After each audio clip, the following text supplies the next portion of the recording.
Then what's your kind of advice for maybe someone starting off their career these days? They're getting into the workplace. Maybe they've just got their first job, and they hear like, okay, I guess I should create a LinkedIn profile.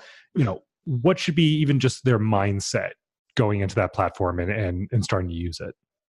And that's a great question because the funny thing is that the youngest person on LinkedIn is at the age of 15. So it's not the case that you have to be looking for a job or you have to be a certain type of professional. Let's say if you're a doctor, you don't need LinkedIn. No, it's actually much broader too. As I mentioned, it's the case that you can really leverage it for so many different things. It's not only when you're looking for a job, but to your question, if someone is just starting, I would recommend keep it up to date. That's the main thing.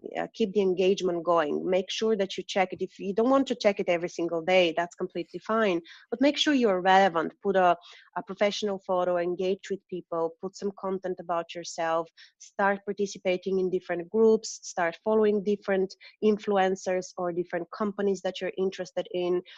I would say for even for students or for people who are looking for a career change or even people who are retiring, you can find a lot of advices there, a lot of pro bono consultancy that could happen virtually in minutes. You can connect with someone on the other side of the pond and you can get fantastic advice, career advice from them.